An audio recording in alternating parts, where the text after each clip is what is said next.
欢迎收听联合早报播客茶水间三问，我是每周问东问西的吴婉君。这次我们要问冷气、邻里购物券、福康林树洞。茶水间三问，每周3个问题，畅聊天下事。冷气开25摄氏度够冷吗？最近的天气是不是热到让你怀疑人生？走在路上感觉自己像是在烤箱里，汗水根本停不下来。可是一进到办公室又或者是商场呢，冷气又开得超猛，有些人甚至还穿上了厚外套。大家不觉得很反差吗？新加坡那么热，结果室内却冷到要穿长袖，真的有点搞笑。其实你知道吗？我们国家跟冷气的关系还真的是非同小可。已故建国总理李光耀就曾经说过，新加坡成功的秘诀是什么？就是冷气机的发明。听起来好像很夸张，不过你想想，如果没有冷气，怎么可能在热带国家高效办公？李光耀还分享过，他当总理的第一件事就是在自己还有公务员的办公室安装冷气。他说这样是提升政府效率的关键一步，因为没有冷气，中午真的太热了，只能够在天亮之前又或者是傍晚之后才有办法做事。到了今天，很多人的日常生活离不开冷气机。不过政府建议大家冷气温度是在25摄氏度就够了，这样既能感到舒适，又不会让电费高到吓死人。不过讲到这里，肯定会有人举手反对，他说25度你在开什么玩笑？我家冷气开20度都已经嫌热嘞，你是不是也是这样的呢？冷气没有开到最大就觉得不够 shock。不过在讨论温度之前，我们应该先问问，在新加坡冷气应该是必需品吗？根据去年7月公布的家庭需求调查报告，本地超过60%的受访者把冷气当作日常生活必须。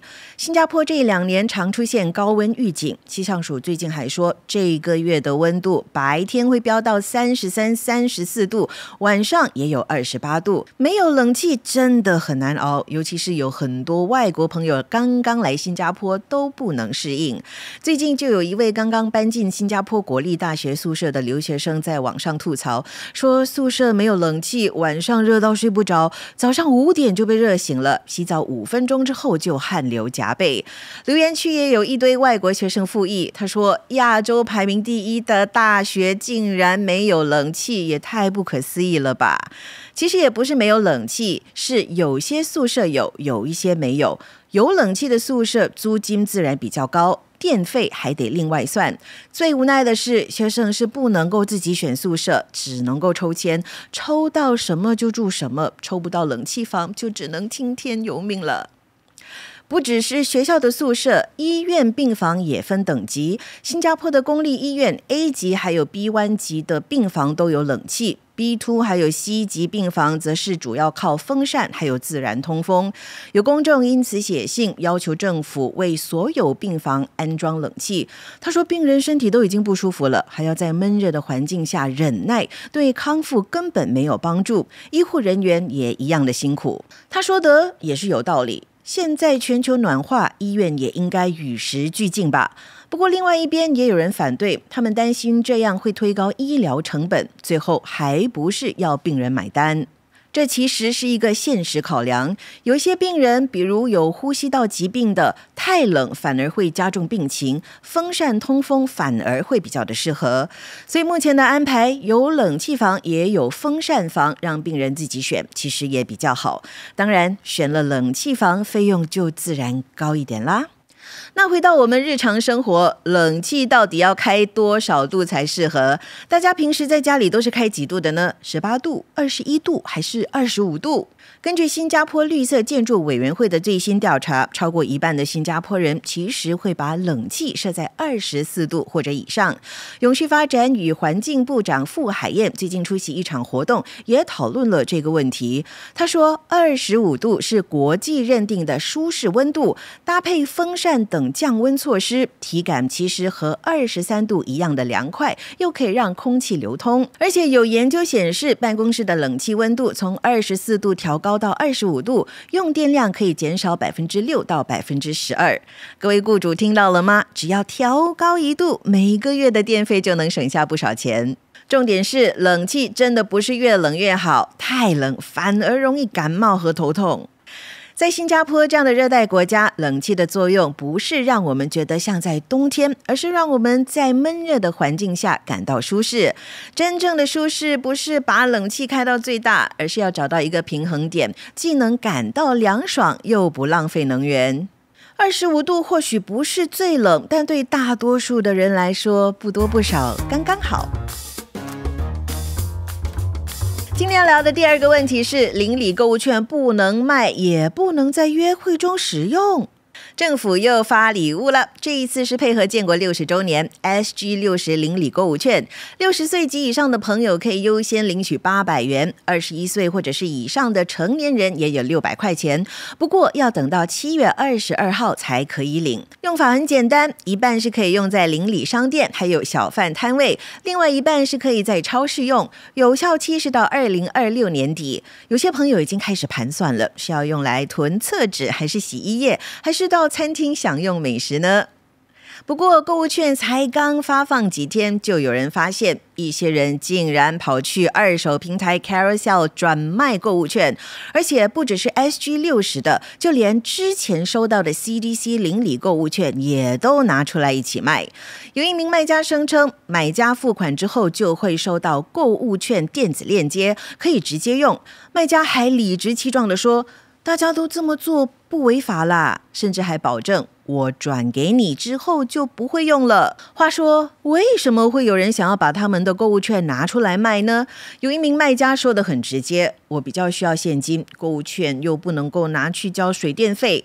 听起来好像也有点道理，不过这位先生，你不可以因为他不能够交水电费，就把它拿出来违法转卖啊！还有一些卖家根本不是真实的卖家，他们可能是骗子。警方最近就发布通告说，现在网上经常有假的购物券链接，骗子们就是利用大家想要便宜购买，又或者是转卖购物券的心理来行骗。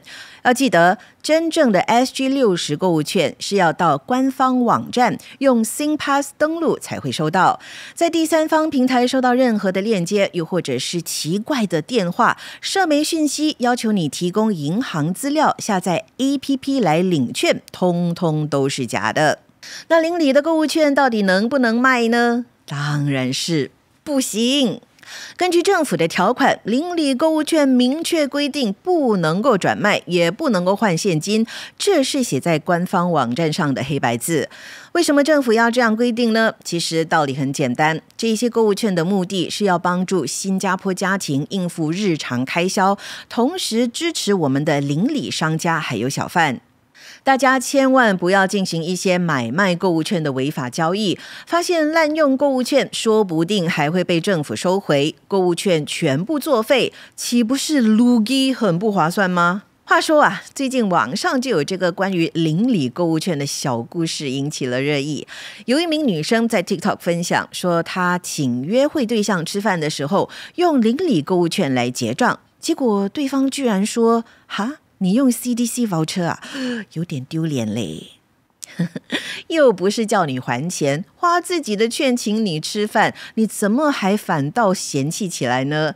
难道这个邻里购物券只能够在小贩中心用，不可以出现在浪漫的餐厅吗？这件事一出来，网友们吵翻了天。有的人就说，第一次约会就用邻里购物券，可能显得比较小气，不够大方。也有人觉得女生没有错啊 ，voucher 也是钱，为什么不可以用？甚至还有人自豪的分享，我结婚周年吃辣椒螃蟹就是用邻里购物券的，吃得很开心，好不好？说真的，这个男生的反应，有点问题。邻里购物券本来就是政府给大家减轻生活压力、支持本地商家的工具。如果约会对象介意，那 sorry 咯，我想你们的价值观不太一样。还有人留言告诉女生，最丢脸的是你浪费了一张券在这种人的身上。说到底，邻里购物券是政府给大家的礼物，不能够卖，也不能够换现金。不过用得好，既能够帮忙减轻开销，还能够支持商家。至于约会用不用、丢不丢脸，我觉得各花入各眼。只要你觉得用得合理、用得开心，何必要在意别人的眼光呢？今天的最后一个问题是，打卡福康林树洞起冲突，这张照片非拍不可吗？福康林公园的树洞最近又火了，不过这次不是因为美照，而是因为游客排队拍照起了冲突。先跟没有去过这个地方的朋友科普一下，所谓的树洞其实就是福康林公园边上的一个地下通道。大家可能在 Instagram 还是小红书上有看过这个网红景点，从底下往上拍，有个旋转楼梯，还有一棵茂盛的大树，随便拍都好看，所以就吸引了不少游客特地来打卡。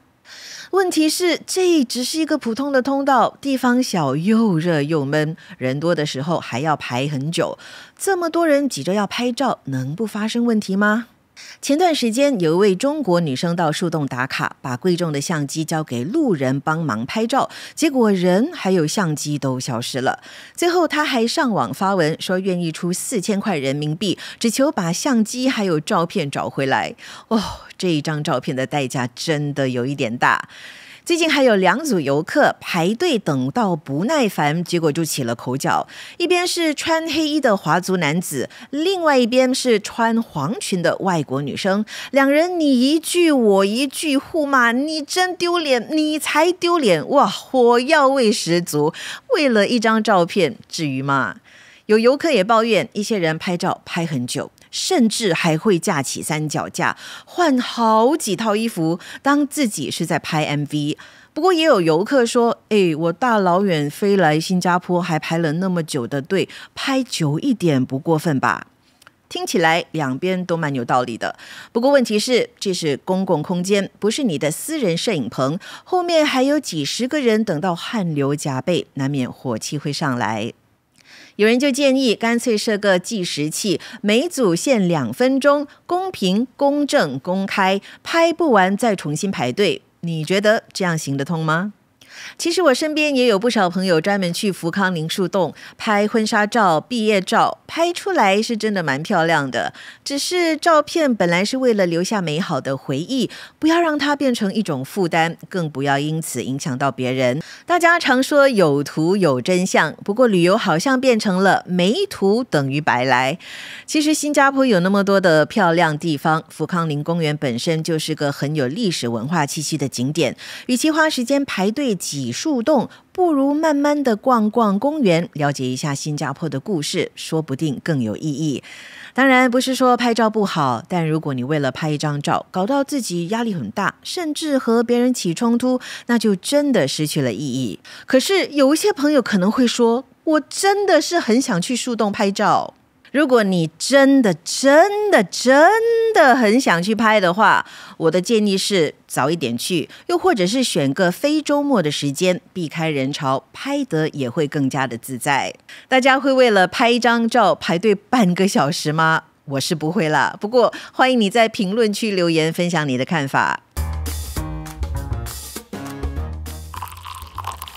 谢谢收听茶水间3问，我是问东问西的吴婉君。本期节目撰稿李思敏，剪辑黄诗琪，助导王明伟，播客编导王文义。今天的播客在新报业媒体 Studio Plus 65录制。